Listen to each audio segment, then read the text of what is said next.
A new opinion piece on IGN from Sab Astley says the Blockbuster games bubble has burst. The AAA industry's survival may depend on smaller scale, creatively diverse games. They said the thing. No, okay.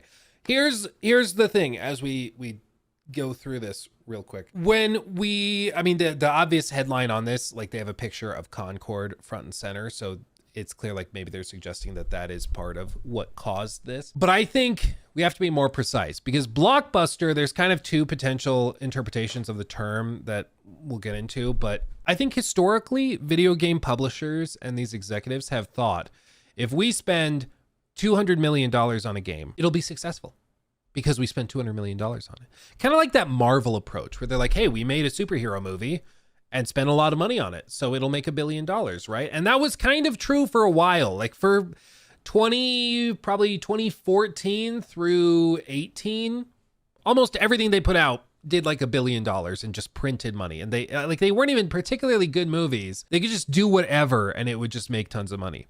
Now, in the gaming space especially, that is not true. It's not true in media in general anymore. But in gaming especially, it's not true. We've seen huge reboots of franchises that have gone nowhere. New IP that have gone nowhere. Forspoken, they spent like $200 million on that. They thought that was going to be their next big franchise. And it was a colossal failure. The studio shut down. Everything collapsed after that. And that was a new IP. They thought that would be super successful. Saints Row reboot, a different company, but still they thought that was going to be a $200 million reboot of a previously beloved franchise. And they thought that this was going to kickstart a new trilogy of games and it was going to be the next big thing. They're going to make $1 billion off of it. It was going to be great. And they were so out of touch. Reportedly, they were shell-shocked at the response. They were shocked. People found it so cringy and so distasteful, which is hilarious because again, a lot of these stories, it makes you wonder if they talked to literally anybody because any normal quote unquote gamer could have warned them that it was going to end this way. Same with Concord, where they spend anywhere. The reporting is all over the place. Some people are saying it's confirmed at 200 million, 400 is not accurate. Other people are saying no, 400 is accurate, but that includes marketing costs. Others are saying no, it's 400, but that doesn't include the studio purchase. Whatever the number is, it's a lot of freaking money for a game that frankly never should have been greenlit to begin with. I don't think any amount of money was going to make Concord a success. It just was an idea that was not interesting or compelling. It was always going to end this way, in my opinion. Okay. And so the idea perhaps that blockbusters, like those big budget games that are, or projects that are made by committee, those are definitely, that bubble has burst. I think that's absolutely true. But the idea that big budget games, period, will fail is not accurate. Are they riskier now? Sure. But I think it more has to do with the fact that you cannot design games in this corporate kind of by checklist approach anymore. You just can't do it. It will lose you lots and lots of money. But let's see what they say. The video game industry is currently in the thralls of the paradox. For players, it could be argued we're in one of the greatest times for gaming. There's incredible breadth of choice across consoles, handhelds, PCs, made ever more accessible through gaming subscription services like Xbox Game Pass and PlayStation Plus. But from an industry perspective, things could not be more dire. More and more studios seem to be closing. Original IPs are being scrapped mid-development, and vast legions of game developers, programmers, artists, and animators have been cut loose. To put it simply, the AAA video game bubble has finally burst. Yes. I mean, it's also the tech bubble in general. A lot of tech people got laid off. My dad notably got cut off or laid off like 2-3 months ago. And he works in tech. So it's happening like all over the place, all over the tech sector. If you've not seen, like, look up on TikTok or YouTube Shorts or something, videos of like comp sci graduates trying to find jobs. Look at the videos of people going on like job fairs trying to find a job in computer science. It's crazy. More than anything, I think what happened was through the PS4 generation, studios generally knew what their customers wanted. Like, there were flops that came out, don't get me wrong, but it felt like games typically were more iterative improvements. Like they were smaller steps forward in terms of like risks taken, but they were what you generally were looking for. And then COVID happened. And if you don't know what happened with COVID, basically interest rates plummeted to try and stimulate the economy. And there also was a lot of stimulus cash pumped into all sorts of different companies. But to put it simply, because of low interest rates, various stimulus and government programs internationally, not just in the US, but internationally, you know, governments were handing out checks to try and keep businesses going. There was a lot of free money going around. And when there's a lot of free or very, very cheap money, what you see is companies come in and they will start to greenlight tons of projects. And part of what encouraged that was that people were working from home or were at home in lockdowns. And so guess what? They were spending a lot more time and a lot more money on video games. So these executives saw, wait, we have a huge stockpile of cheap cash that we can spend on greenlighting new studios, new projects, new whatever, new IP, whatever it is. And then we also have customer spending that's skyrocketing. If they spend this percentage, this amount proportional on a brand new AAA $200 million project, we're going to make billions. So let's greenlight all these projects. And as long as these people spend the same proportional amount of money as they are right now, we're going to make bank. And everybody did this. Everybody started greenlighting these massive projects, spending tons of money on ideas that frankly weren't that interesting or compelling. And now we're getting to the point where interest rates have gone up. Inflation has gone up, meaning people are expecting more money being paid to them. So they're asking for raises. It's growing more expensive to manage individual properties and studios. And so layoffs are happening. Notably, across the past 2 years, over 23,000 jobs in the video game industry were lost, with a staggering 6,000 in January of this year alone. Over 30 different dev studios have ceased operations, including Arcane Austin, Volition, and most recently Firewalk. What's worse, this trend only shows signs of continuing rather than diminishing. And I mean, it's important to note the three that they point out: Arcane Austin, they did Redfall. Volition, they did Saints Row Reboot. Firewalk, they did Concord. They all did colossal, disastrous flops. And so they were cut. That's kind of what happens. So I think that it's a very interesting thing that happened. There's a lot of reasons for why all of this has happened, but I think in many ways it's a correction. I'm not so sure if it's a crash. People are still buying games. They just are more careful with what games they choose to buy. And people don't have as much money floating around. They aren't getting $1,200 stimmy checks. So they're more precise with where they choose to deploy their money and what games they choose to buy and how they engage with it. They're not willing to just go take a $60 gamble and risk on a AAA game hoping it's good. Like they're just not. And I'm sorry that's frustrating for big studios like Ubisoft or EA or whatever, but that's just what happens. I mean, when quality is in question.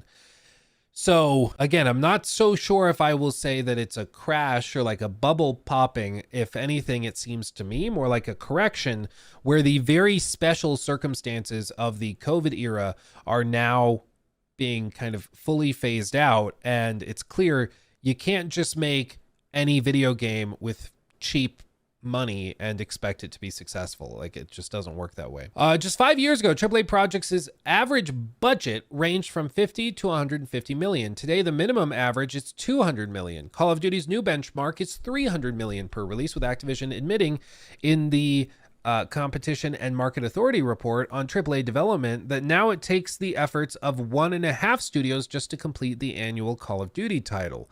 It's far from just Call of Duty facing ballooning costs. In the same CMA report, an anonymous publisher admits that development costs for one of its franchises reached 660 million, with 550 million of marketing costs on top of that. That is a $1.2 billion game. To put that into perspective, Minecraft, the world's best-selling video game of all time, has, of last year, only achieved $3 billion. It took 12 years to reach that figure, having launched in 2011.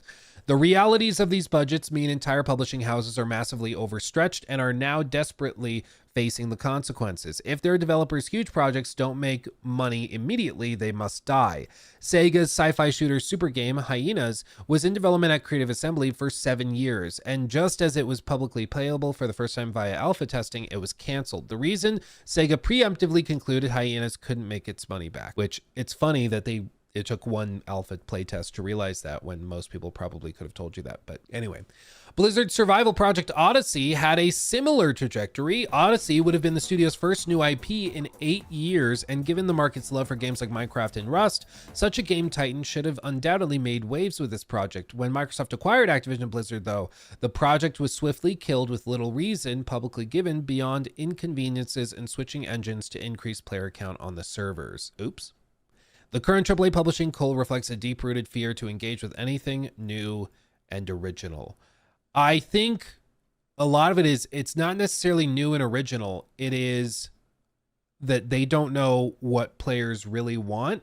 And I think part of it is because they have the people greenlighting these things that are really out of touch and don't know what they're doing. So you either end up with a Saints Row reboot, which is a new direction in the worst possible way, or you have something like a lot of Ubisoft games where they're just chasing trends. Like just a week or two ago, they launched an NFT game. It's like, guys, you are years behind. Like that wasn't even popular when it was popular and you're doing it now. Like, what are you doing?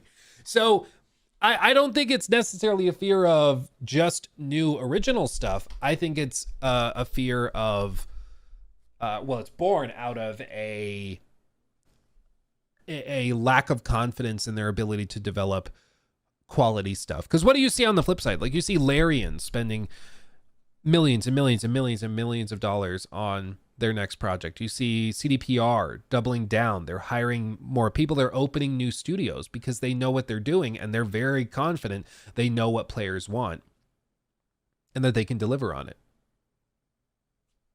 And I think most other people are confident in it. But what you have is these publishers and developers that don't really have that strong creative vision. They're just kind of floating, trying to find the next trend to latch onto and grift off of. And they aren't sure what it is, because it used to be, yeah, you spent $50 million trying to latch onto this trend. Didn't really work. Try the next one.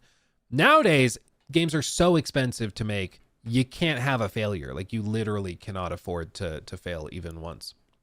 These examples of current AAA publishing cull reflect a deep-rooted fear to engage with anything new and original, with publishers perhaps more risk-averse than ever to stray out of their established IP safety bars. Even that, though, is not helping, because even games like Final Fantasy VII Rebirth, for example, did fine, but they were expecting that to be a blowout success. Or Final Fantasy 16 is perhaps the better example, where that was a game they spent $200 million on, and it did not reach their financial targets.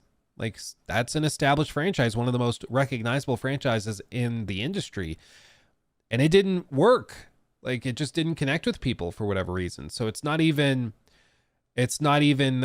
clear that sticking to your known IP help. As they say, but even well-known IP could be worth millions in sales and revenue are being left to rot. Despite owning Infamous, Jak and Daxter, Killzone, Resistance, and Sly Cooper, to name a few entries in PlayStation's sprawling dormant library, Sony CFO Hiroki Totoki recently claimed that the company lacks enough original IP to consolidate itself as a true gaming powerhouse.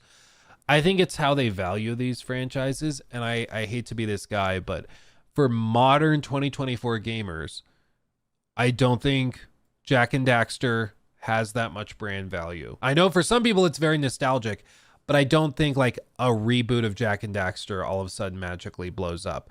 Killzone, maybe if it was done really well, but even then it's really hard to compete in the first-person shooter space. Resistance, Sly Cooper, I don't think those do disproportionately well. Infamous, I do think could stand to be more successful because it's much more like visually striking, and that seems to be a big thing for a lot of PlayStation games, is if you can have that really unique visual presentation, it can help a lot. but it's really hard to say whether that could blow up and be successful. What Satoki may mean is that Sony's older catalog of library IP does not fit with the mold of what every publisher has been mindlessly chasing for the better part of a decade. The next big live service money printer. It's difficult to imagine much fanfare for a Sly Cooper reboot where Bentley and Murray are purchased to play. Grand heists are season pass bonuses, and worlds are delivered half-baked instead of fully formed. It's undeniable that on some level the video game market has changed forever because of the live service model. New video games don't just have to compete with new rivals, but somehow find space in an increasingly crowded market dominated by decade-old titles like Fortnite and Grand Theft Auto Online, games which will continue to hold higher player counts than many of the top-sold games of the last few years. But live service titles require investment of not only money, but time to find their audience, neither of which was afforded to Fireworks Studios' Concord. Yeah, but it's also, I mean, I also don't think time would have fixed Concord. I don't think if they like still had it up and available, I don't think it would have found a ton of success. Just because like these games that are competitive and are PvP, you need other players.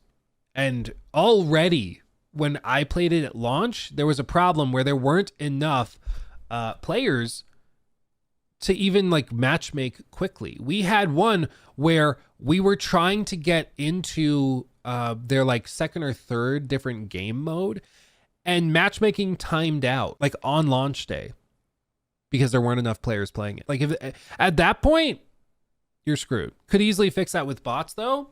It's true. I do think bots would at least make it feel more populated. But I think if you're really hoping to have a more competitive game, I don't think that works, you know. Norsky, thank you for that. A thing that is rarely mentioned is performance, making it prohibitively expensive to run the game because $1,000 PC doesn't cut it, combined with $70 to $80 price hike. Yeah, I mean, quality all over the place is a concern here. Like it's a big weak point. All of these games, there's just question marks all over the place with it, which lowers confidence in the consumer. And other pieces, the other kind of piece here, we'll see if they mention it, is something like Game Pass. How many times have you heard a game reviewer say, it's not worth the price point now, but if it comes available on PlayStation Plus or Game Pass later, then you could jump on it. Or a deep sale. Like that's a big part of it too, is once that value proposition has been shifted and there's other options than just buy it now or buy it on a sale later, like that confuses it even more. The recent fate of Concord's Firewalk Studio serves as a microcosm for the increasingly bleak outlook for the next few years in video game development. Concord was Firewalk's first game. It's baby in many ways. An 8-year development bolstered by Sony's acquisition with a reported cash injection of $200 million plus. PlayStation reportedly believed it had the next Star Wars-esque franchise on its hands, but the game struggled significantly across both its beta testing period and launch, and was soon completely shut down by Sony, with Firewalk closed for business shortly after. Concord's downfall happened faster than any other failed game of the live service era. Yeah. And then at the very least, they acknowledged that this isn't going to work, and they just cut the cord before it was too late. Something like Suicide Squad still up and running. I'm glad it's not lost media like Concord now, but it's not really lost because people still haven't installed, but like you can't play it. You get what I mean? But I would not be surprised if after season 4 launches for Suicide Squad, that also goes offline. They probably, hopefully, launch the offline patch and then do it, because they say that's still scheduled to come out by the end of this year, but we'll see. Oh, that's good. They cut the Concord. I see what you did, Shepard. That's good. That was very good. Ooh. Clever. Just a decade earlier, though, a similar disaster was plaguing Blizzard's Diablo 3. The crippling Error 37 message made the game unplayable, and fans worldwide decried the absolute failure to launch. Dude, that Error 37, this is a deep cut. This is a very deep cut. Okay, are you ready? This is from an era where before this guy lost his mind. Do you guys remember this viral video from May of 2012 when Boogie was playing his character Francis, and it was Error 37? This is a message to the people who work for Blizzard Entertainment, specifically the Diablo 3 crew.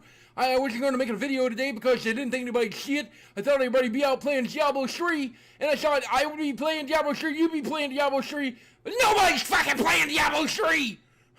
Because you got your servers down, the servers are down, and every time I try to log in, all I get is fucking error 37, error 37, I keep trying to log in and I get error 37, error 37, why the fuck is it 37? What the fuck are the other 36?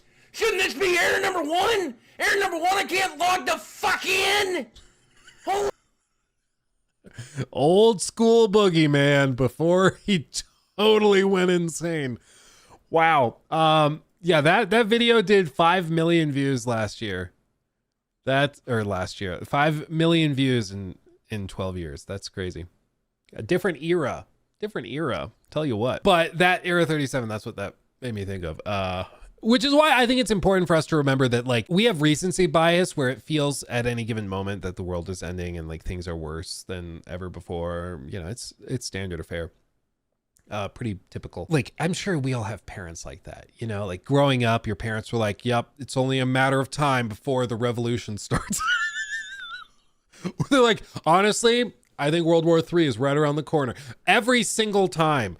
I remember after, like, I was 11 years old or whatever, and Obama won, and I had like a family member, and I remember our pastor rambling about how like it was only a matter of time before they started rounding up children to like send to re-education camps and stuff. Like, I told you guys, some of the places I grew up around were like a little out there, but every generation it's like this. Hopefully not to that extreme for your family, but every generation, everybody's like, oh, everything is the worst it's ever been. And it's like, not really. Like, even back in 2012, there were colossal, disastrous launches of live service and of big AAA grade games where like you just can't log in on launch day. Like, that's really, really bad. Really bad. Soon after the game's real money auction house left players with a foul taste in their mouth, and Diablo 3's reputation was roasting in the flames. But rather than abandoning it, Blizzard not only repaired the game, removed the auction house, but fundamentally upgraded and evolved it into Diablo 3 2.0 with its Reaper of Souls expansion, finally cementing its comeback as a brilliant game. Similar to the story we've seen with CD Projekt Red's hard-fought battle to win Cyberpunk players back. And that's true. It does take time, but also the key difference with those two examples, with Diablo 3 and with Cyberpunk, people wanted those games. The reason they were so like disastrous was because like people wanted those games, and when they went disastrously at launch, they were frustrated because like they wanted that. With something like Concord, nobody wanted it. It was amazing because like we would do videos on it, or I would stream playing it. Nobody was interested in playing it themselves. They just wanted to see the dumpster fire. And it's why I said, like, for Concord specifically, it's kind of a weird example, but people were rooting for that game to fail because of what it represented, because it was an example of Sony's pursuit of live service money at the cost of like creative integrity in a lot of people's mind. Same with Suicide Squad, where it was the failure of an amazing studio that was previously beloved, and it was a selling out that people wanted to see collapse and burn. And so there was a lot of engagement and discourse around it, but nobody actually wanted to play the game, you know, they because of what it represented. Like, that's what it was. So they continue. If the alleged $200 million budget had been lowered, the project's direction refocused as a spark for a new universe rather than a big bang, it doesn't seem hard to believe that Concord may have found its audience with some Blizzard or CDPR-like shepherding from Sony. Many projects akin to Concord could have been the medium-sized success they deserve to be, if not for the financial corners these publishers have found themselves backed into. If everything is bigger and bolder, who possibly has the time to play more than one or two games each year? That's a good question. Not that such financial corners or anything publishers should always attempt to navigate. Gamers are beginning to wane interest in these monolithic projects. You need only look at the top rated games for 2024 list, whereas 2023 award lists were littered with AAA games from 500 strong studios. 2024's show a revitalized hunger for smaller, more independent spirit.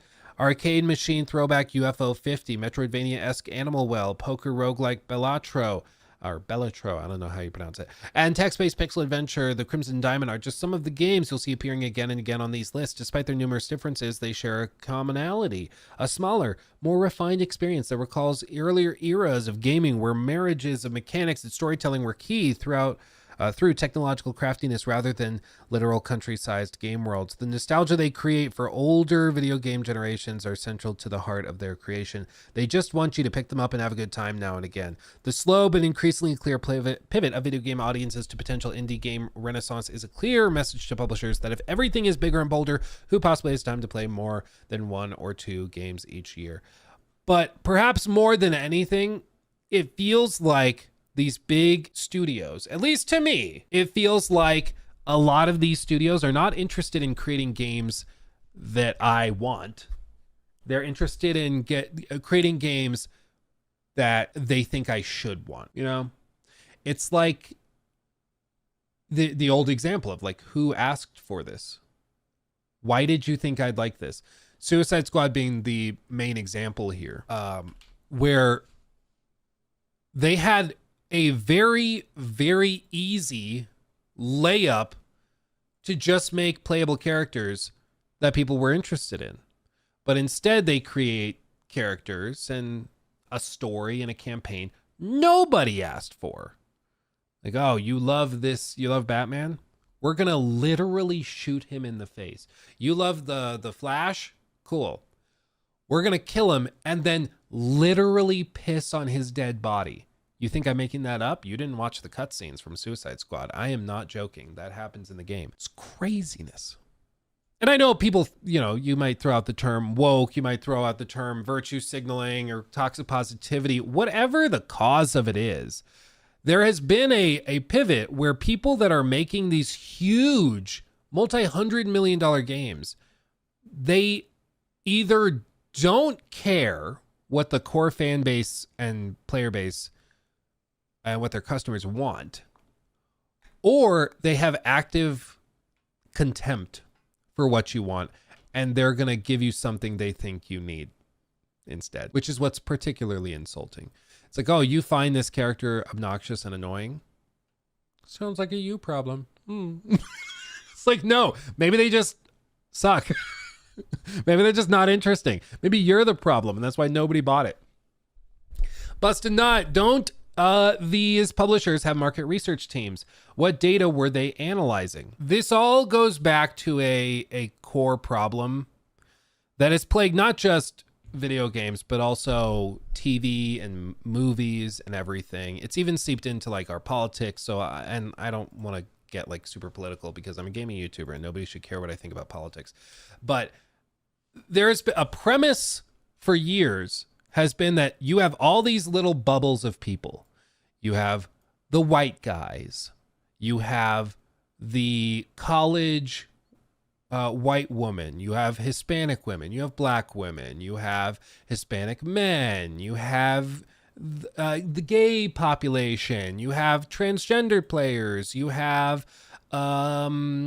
Asian players. You have all these people in different bubbles. And their goal is to try and make a game that features little bits of each of these bubbles. And their goal is based on the premise that if you appeal to each bubble, members of those bubbles will feel represented and therefore come and buy your game and play it.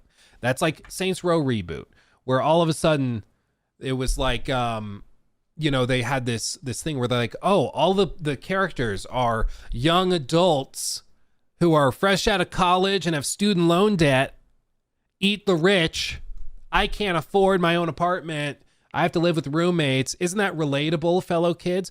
And the idea was, if you do appeal to those people and have things that are similar according to the metrics, according to the market research, those people will come and buy your game because they'll feel represented by the diverse cast.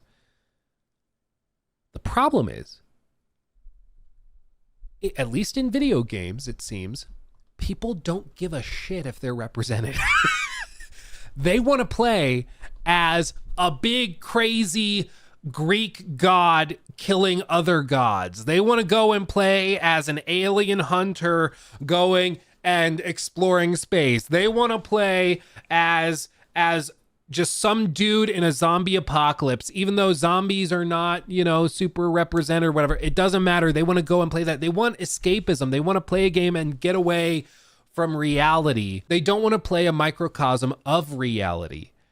And it's just a whole concept that was built on a faulty premise, which is that those people would come out if you had checked off their box. And they just don't. They just don't. I think with like Lawless in Suicide Squad, I guess the idea was if we have a confident, assertive black female playable character, black females will come and play our game and buy it and enjoy it. Clearly it didn't happen. Like, otherwise the game might be doing better. Same with other characters, like by having Mrs. Freeze, where they have like oh, here it is. It's our video we did on it where we're playing through it. Yeah, look at that. Luke needs a haircut. Where I guess the idea was if we have her, then it's going to make the game more appealing to gay females, I guess, is the approach. But I mean, not only am I not sure how big the population of like gay female scientist gamers are, it also just like when that's all you're doing and that's your prime directive, it also like actively turns off people because they know what you're doing. Like, they're not stupid. Like, we all know what you're doing. It's the same thing with like Ubisoft with Yasuke, where they're like, no, we're not trying to pander to anybody. And then Yasuke comes on screen and they have this like hip hop inspired music that starts playing. And we're like, you're going to tell me with a straight face you're not trying to pander? Like, right? Like, really? You know, everybody knows what you're doing, and you're basically calling us stupid by pretending as though you're not. So I think there's just many layers of this that all stack into it. But more than anything, at the end of the day, gamers just want to play a good video game.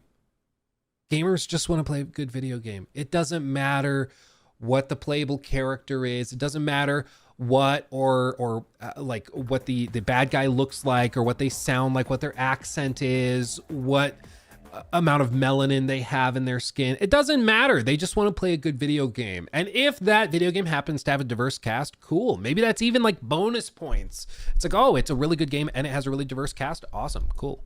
That's great.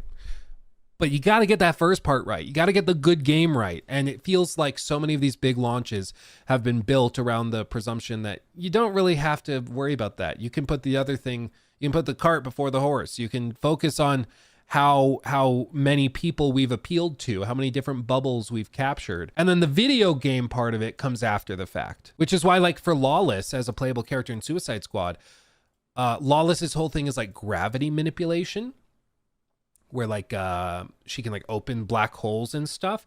So what would you expect in a video game if you can open a black hole? You would expect like open a black hole, all the enemies get pulled into it, and then you can throw like grenades in, you can do this and that and deal lots of damage, easy peasy.